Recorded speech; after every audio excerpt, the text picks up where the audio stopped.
आप उसे नियंत्रित नहीं कर सकते जो संसार आपके बारे में कहता है। आप तो उसे नियंत्रित कर सकते हैं जो संसार के आपके बारे में कहने के बाद आप कहते हैं। संसार हमेशा आपके बारे में बातें करेगा जिससे आपको हैरान नहीं होना चाहिए। उन बातों को सुनने के बाद आप जो निर्णय लेते हैं वही परिणाम है, उसे आप नियंत्रित कर सकते हैं। आप कैसे प्रतिक्रिया करते हैं उसी आधार पर संसार आपके साथ आगे व्यवहार करेगा। आपने किसी ऐसी चीज को करने में बरसों बिता दिए हैं लेकिन उसमें आपको मजा नहीं आता। आप भविष्य के बारे में सोचें, उसके बारे में नहीं जो अतीत में रह गया। जो हुआ सो हुआ, अच्छा हुआ या बुरा, आप उसे नहीं बदल सकते। लेकिन जिस दिन आपको यह एहसास हो जाएगा कि जो आप कर रहे हैं वो आपके लिए कारगर नहीं है, तो आपको दो विकल्पों में से किन्हीं एक विकल्प को चुनना होता है। नंबर 1, उसी कार्य को आगे करते रहना। क्यों? क्योंकि मैंने इसे करने में बहुत अधिक समय लगाया है।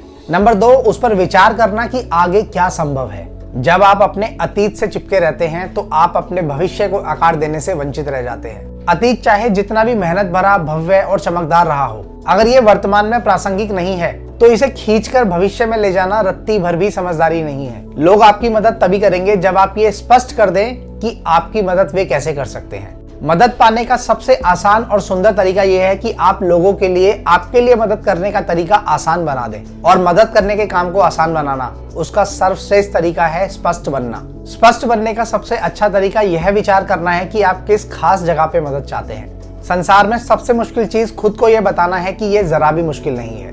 जल्दी जागना मुश्किल नहीं है, पैसे बनाना मुश्किल नहीं है, अजनबियों से बात करना भी मुश्किल नहीं है, प्रेम का इजहार करना मुश्किल नहीं है, वेतन बढ़ाने की मांग करना मुश्किल नहीं है, प्रश्न पूछना मुश्किल नहीं है, अपनी राय व्यक्त करना भी मुश्किल नहीं है। मुश्किल तो अपने दिमाग को यह विश्वास दिलाना है कि यह मुश्किल नहीं है। अगर आप हारने से डरते हैं तो आप पहले ही हार चुके हैं। हार एक परिणाम है, डर एक इनपुट है। आप अपने परिणामों को नियंत्रित नहीं कर सकते, लेकिन आप हमेशा अपने इनपुट को नियंत्रित कर सकते हैं। अगर आप हार के डर से कोशिश ही नहीं करते हैं तो अपने हारने के इनपुट को आप सक्रिय कर लेते हैं। और जब आप अपने इनपुट को तय कर लेते हैं तो आप अपने आउटपुट को भी तय कर लेते हैं। कल्पना करने की शक्ति ताकत भी है और कमजोरी भी। हम यह कल्पना कर सकते हैं कि हम अगर अपने सपनों के प्रोजेक्ट में असफल हो गए तो क्या होगा, और इसके विपरीत हम ये भी कल्पना कर सकते हैं कि अगर हमारे सपनों के प्रोजेक्ट में हम बहुत ज्यादा सफल हो गए तो क्या होगा। हम अपने विचारों से अपनी खुद की कैद बना सकते हैं, या फिर हम सारी सलाखों और ऊपरी सीमाओं को तोड़कर सर्वश्रेष्ठ परिणाम की कल्पना कर सकते हैं। कल्पना करने की हमारी शक्ति या तो हमें कष्ट देती है या फिर हमारी मदद करती है, और हम जिसे चुनते हैं हम उसी के साथ जीते हैं। जीवन संघर्ष से भरा है। संसार के नियमों के अनुरूप जीने की कोशिश करने में संघर्ष रहता है। अपना खुद का संसार और खुद के नियम बनाने की कोशिश में भी संघर्ष रहेगा। आप संघर्ष खुद चुनते हैं। कंपनी की नौकरी करियर की बेहतरीन शुरुआत हो सकती है। यह आपको सिखाती है कि छोटे छोटे काम मिलकर कैसे एक बड़े काम को बनाते हैं, और यह शुरुआत में आपको स्थिरता भी देगी। आप कंपनी के कामों को छोटा दिखाकर आकर्षक नहीं बनते हैं। धीमी शुरुआत को छोटी शुरुआत समझने की गलती कभी ना करें। आप ही अकेले नहीं हैं जो असमंजस में हैं। आप ही अकेले नहीं हैं जो अनिश्चित हैं, और आप ही अकेले नहीं हैं जो संघर्ष कर रहे हैं। आप मूर्ख, अक्षम, अयोग्य नहीं हैं। हर व्यक्ति जूझ रहा है। हर व्यक्ति इसे समझने की कोशिश कर रहा है। अपने आप पर कठोर ना बने। वयस्कों के सीखने की राह में सबसे बड़ी बाधा है घमंड। मैं बड़ा हो चुका हूँ, मैं हर चीज जानता हूँ। ज्यादातर वयस्क यही बात किसी न किसी तरह खुद से कहते हैं, और इस तरह वो जेल में जीते हैं। ना जानने में बुराई नहीं है।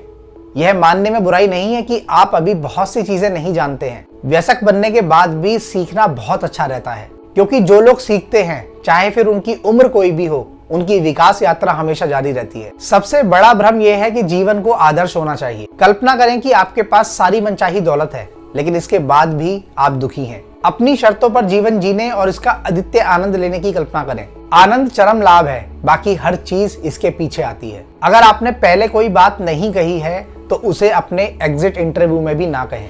कंपनी छोड़ते समय अपने गुस्से के गुबार को बाहर ना निकालें। इसके बजाय उच्च अधिकारियों से तब तक बातचीत करते रहना बेहतर होता है जब तक आप उसका हिस्सा हो। सर्वश्रेष्ठ कंपनियां स्पष्ट चर्चाओं से बनती हैं। वे आपके बाहर जाते समय चिढ़ दिखाने से नहीं बनती। जरूरी नहीं है कि अर्थपूर्ण नौकरी वही हो जो आपके समूचे जीवन को पूरी तरह से भरती हो। आप अपनी नौकरी से प्रेम कर सकते हैं, इससे आपको अतिशय आनंद मिल सकता है, लेकिन अगर इससे आपके पास अपने लिए शून्य जगह बचती है या बहुत कम जगह बचती है तो ये अर्थपूर्ण नहीं है। अपनी जगह होना महत्वपूर्ण है। ये बेहद महत्वपूर्ण है कि आपकी नौकरी आपके जीवन का अतिक्रमण ना करे। अपनी नौकरी में अर्थ खोजना सुंदर है। डरावना तो ये है कि नौकरी जीवन का एकमात्र अर्थ बन जाए। कोई भी योजना ना होना और इसके बाद भी संतुष्ट रहना, ये सबसे बड़ी योजना है। हम सबसे कहा जाता है कि आपके पास योजना होना बहुत जरूरी है। अगर योजना ए काम ना करे तो योजना बी काम ना करे तो योजना सी, और इसी तरह योजना हमेशा होनी चाहिए। बहरहाल आप कल्पना करें कि आपसे पूछा जाए कि आज से 5 साल बाद आप अपने आप को कहां पर देखते हैं, और आप यह जवाब दें कि मैं नहीं जानता, लेकिन मैं तब भी संतुष्ट हूं।